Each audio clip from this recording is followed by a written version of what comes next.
Bonjour à tous, c'est Théo d'ITV. Aujourd'hui, on se retrouve avec Damien qui va nous présenter sa ferme de spiruline. Alors, une ferme de spiruline, c'est une ferme aquacole de micro-organismes.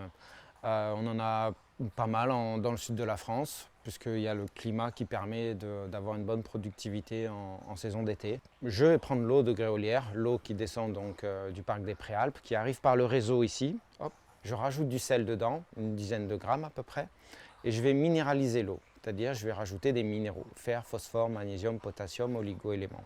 Et comme les plantes, la spiruline va capter le carbone et va utiliser l'azote pour pousser. Donc dans cette eau qui va être minéralisée, qui va avoir un pH de 10, la spiruline va pousser quand il va faire suffisamment chaud. Pour produire la spiruline, est-ce que, je sais pas, par exemple, de février à avril, tu vas plus produire qu'autre part? Le bloom se fait au printemps, comme tous les végétaux. La température remonte, il y a suffisamment de lumière, il fait chaud et là elle va bloomer, c'est-à-dire qu'elle va avoir son optimal de productivité. Et ensuite l'été elle va produire également et en automne elle va commencer à ralentir son mode de production et quand les températures sont trop basses, elle va s'arrêter et elle va attendre que les températures remontent. C'est un micro-organisme qui a 3,5 milliards d'années. Donc il est entre guillemets immortel, éternel et il faut que les conditions soient réunies. Et quand elles ne le sont pas, elle arrête de se développer. Est-ce que tu pourrais nous dire les avantages de consommer de la spiruline? La spiruline, donc, c'est un micro-organisme qui est très riche en protéines, en fer et en bêta-carotène notamment. En plus, il y a d'autres minéraux et oligo-éléments et d'autres vitamines. Mais les essentiels sont ceux-là. On va avoir une sensation de vitalité qui va arriver après quelques jours ou quelques semaines. Et c'est très intéressant pour les antioxydants et très intéressant pour le système immunitaire.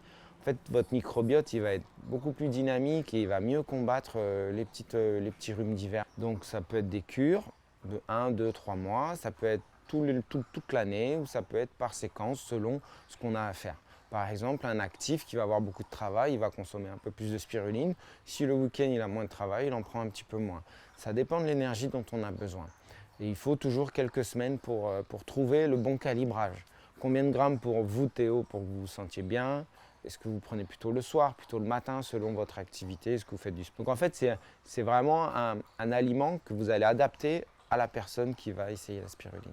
Et quand tu nous parlais donc de la production de tes spirulines, donc c'est-à-dire quand tu vas sortir l'algue, si je peux me permettre, Ouais. de l'eau, par rapport à l'eau qui va rester, qu'est-ce que tu en fais? Est-ce qu'il y a des exigences par rapport au rejet de cette eau?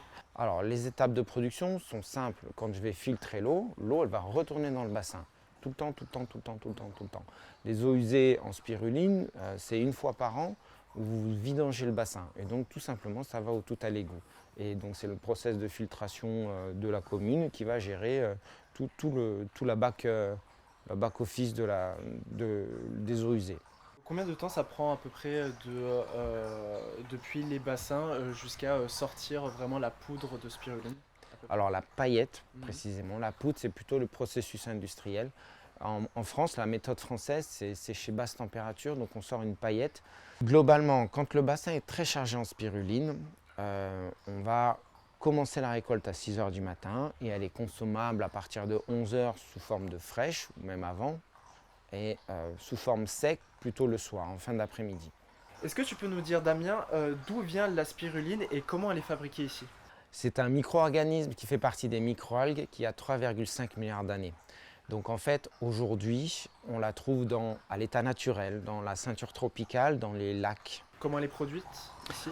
Alors, elle est produite très simplement. En fait, quand vous avez vos bassins qui sont bien nourris, donc avec les bons minéraux, la bonne agitation, le bon ombrage, etc., vous avez l'optimal qui vous permet de filtrer l'eau 1, 2, 3, 4 fois par semaine selon vos pratiques. Vous filtrez l'eau, vous récupérez la biomasse, l'eau retourne dans le bassin. Et cette biomasse, vous allez dans un premier temps la déshydrater. Donc vous aspirez l'eau qu'il y a. Okay. Donc d'un yaourt, on arrive à une pâte à modeler.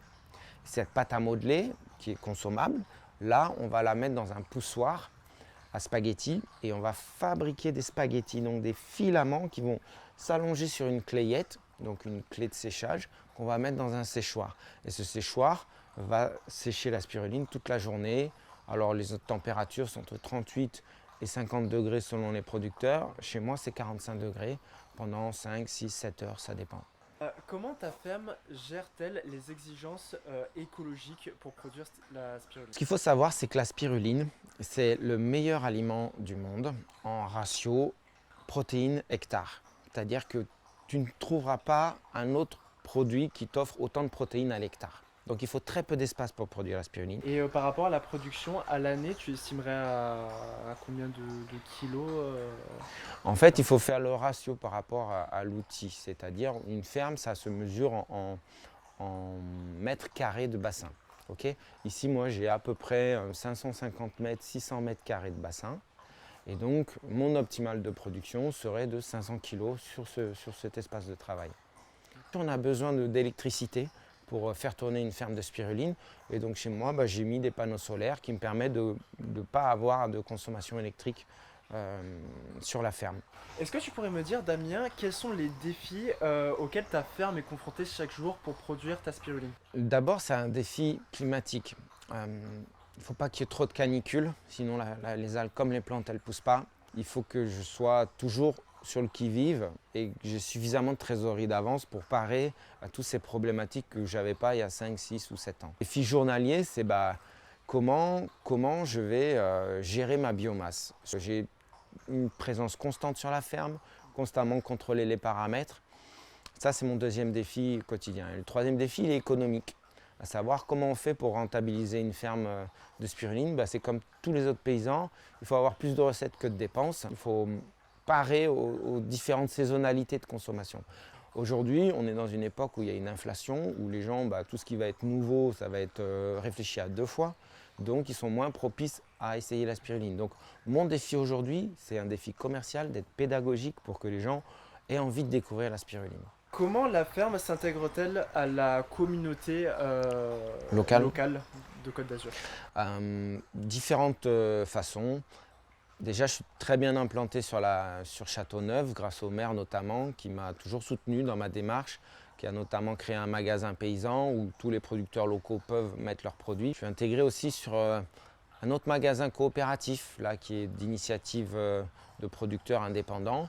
Après, je fournis beaucoup de magasins, notamment des Leclerc ou des pharmacies ou des magasins bio. Et je suis sur le marché d'Antibes tous les samedis. Et bien sûr, il y a le site internet. Donc l'intégration, elle est de différentes façons. Qu'est-ce que vous pensez de l'initiative ITV? Dernière petite question.